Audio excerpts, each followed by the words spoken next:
Hi guys, நான் இன்றைக்கி உங்களுக்கு கீரை சாதம் எப்படி செய்யணும்னு சொல்லித்தரேன். அதுக்கு ஃபஸ்ட்டில் 1 கப் அரிசிக்கு 1/2 கப் சிறுபைத்தம்பருப்பு எடுத்திருக்கேன். நிறைய பேர் துவரம் பருப்பு சேர்ப்பாங்க, நான் சிறுபைத்தம்பருப்பு எடுத்திருக்கேன். கழுவி வச்சுருக்கிறேன். ஃபஸ்ட்டு ஸ்டவ் ஆன் பண்ணி தாளிக்க தேவையான எண்ணெய் யூஸ் பண்ணிக்கோங்க. நான் இன்றைக்கி நெய்யாக யூஸ் பண்ணியிருக்கேன். நெய் எதுனாலும் யூஸ் பண்ணலாம். நெய் நல்லா ஹீட் ஆனோன்னா கடுகு சேர்த்துக்கலாம். கடுகு நல்லா பொரிஞ்சு வர டைமில் ஜீரகம் சேர்த்துக்கலாம். கூடவே கொஞ்சம் உளுந்து சேர்த்துக்கலாம். இது கூட கொஞ்சமாக பருப்பு சேர்த்துருக்கேன். எல்லாம் நல்லா பொரிஞ்சு வர டைமில் கட் பண்ணி வச்சுருக்கேன் ஆனியனை சேர்த்துக்கலாம்.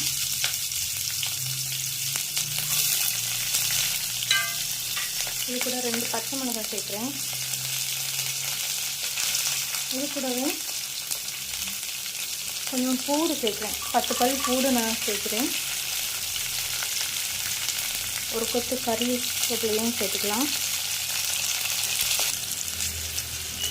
இப்போ கொஞ்சமாக பெருங்காயத்தூள் சேர்க்குறேன்.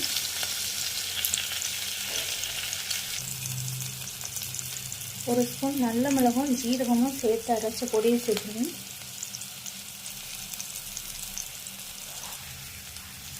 எல்லாம் நல்லா வதங்கி வர டைமில் ஒரு தக்காளி கட் பண்ணி வச்சுருக்கிறேன், அதை சேர்த்துக்கிறேன்.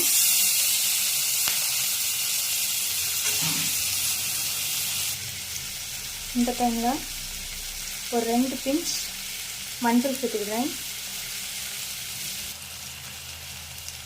இது கூடவே ஒரு ஸ்பூன் சாம்பார் தூள் சேர்த்துக்கிறேன்.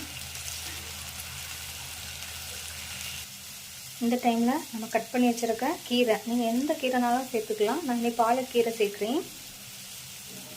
சேர்த்து நல்லா கிண்டுங்க. கீரைலாம் ஆட் பண்ணிவிட்டு நல்லா வதக்குங்க.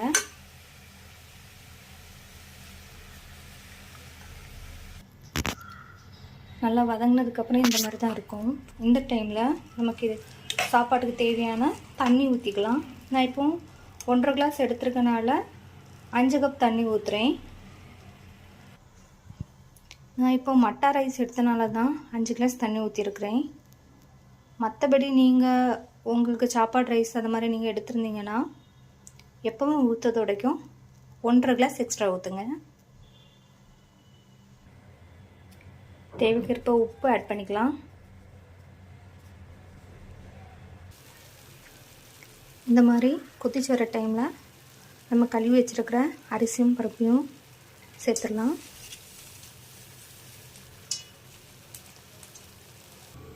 இப்போ அரிசியெல்லாம் போட்டாச்சு. நான் இப்போ குக்கரை மூடி 10 விசில் வைக்க போகிறேன்.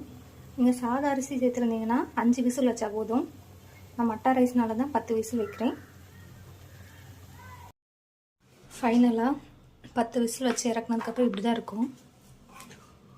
இந்த மாதிரி சாப்பிட்டா தான் நல்லாயிருக்கும். உங்களுக்கு இந்த மாதிரி கொலன்னு வேண்டான்னா நீங்கள் கொஞ்சம் தண்ணியை கம்மி பண்ணிவிட்டு நீங்கள் எப்போவும் அரிசி வைப்பீங்கள்லாம் அதே அளவுக்கு வச்சிங்கன்னா உதிரி உதிரியாக வரும். நான் 1.5 கப் எக்ஸ்ட்ரா ஊற்ற சொன்னேன்ல, அதனால தான் இந்த மாதிரி இருக்குது. இப்படி சாப்பிட்டா தான் டேஸ்ட்டாக இருக்கும் கீரை சாதம். ட்ரை பண்ணி பார்த்துட்டு கமெண்ட் பண்ணுங்கள். பாய்.